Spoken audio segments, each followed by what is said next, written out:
இந்த தொழில் வந்து மிகச்சிறந்த ஒரு ஒரு இறைத்தன்மை சார்ந்த தொழிலாக இருந்திருக்கிறது. இங்கே பாருங்கள், இப்போ தெரியும் உங்களுக்கு.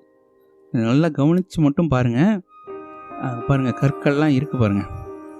அதுக்கப்புறம் சாதாரண கண்ணாடிகளையும் பொருத்தியிருக்காங்க. பழைய காலத்தில் இருந்த கற்களும் அதில் 1, 2 அங்கங்கே தெரியுது. அவ்வளவு அழகான ஒரு வேலைப்பாடு. இப்போ இதை ஏன் நான் பார்க்கணும்னு சொல்கிறேன்னா, இப்போ ஏற்கனவே நம்மளுடைய காணொளிகளில் நாங்கள் சொல்லியிருக்கோம். சிலைகளுக்கெல்லாம் மேலே சுண்ணாம்பு பூசி அதற்கு மேலே ஓவியங்கள்லாம் வரைஞ்சி அப்படி ஒரு வண்ணமயமாக தான் நம்ம கோயில்கள் இருந்தது.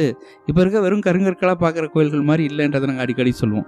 அது எப்படி இருந்திருக்கும் என்பது இதன் மூலியமாக உங்களுக்கு தெரிஞ்சிருக்கும். பல துறை கலைஞர்கள் இணைந்து உருவாக்கிய செயல்பாடு. அங்கே பாருங்களேன், பின்னுக்கு வந்து மயில் தோகை.